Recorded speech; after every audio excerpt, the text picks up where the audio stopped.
你是不是又要去钓鱼啊？哎呀，你怎么阴魂不散啊？因为我是你的跟屁虫啊！哎呀，真是拿你没办法，赶紧上来。每个早晨7点半就两个又跑哪里去了？自然醒。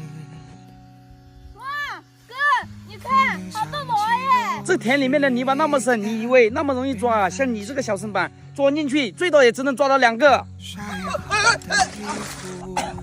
小鸡，你放什么声音啊？把我推到田里面来！谁让你说我钻进泥巴里面都抓不到？志祥，让你下去看看，你能抓到几个？哼，我看你是皮痒了，一听你的就知道捣乱。就知道凶我。志祥，让你妈妈在这里抓吧。阳光里，小店门前传来好听我哥在田里面干活呢。咋这么勤快了？啊，小妹，地里面辣椒熟了，你去摘点辣椒回来呗。到目的地，人来人往里满是善意，这是最平凡的一天啊，你也想念吗？不追不赶，慢慢走回家，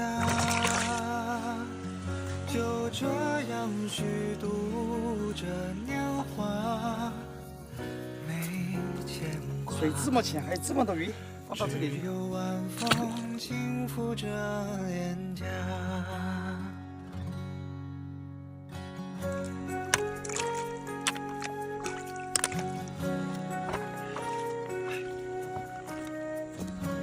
去田里干活了吗？怎么搞得全部都是泥巴呀？我下田捡螺丝，不小心摔跤了。你赶紧洗一下，去换衣服吧。好，等一下，你把螺丝煮一下，小妹爱吃。好，等一下换好衣服再下去。逛了黄昏市场，收获了满意。朋友打来电话说他在等你，也没有聊不完的话题。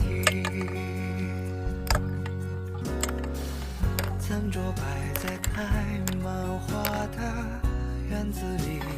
哇，嫂子好香啊！今天做了你最爱吃的螺丝。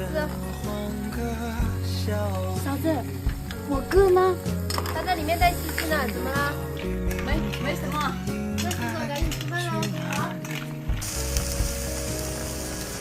因为今夜的风太过去。好了，吃饭了。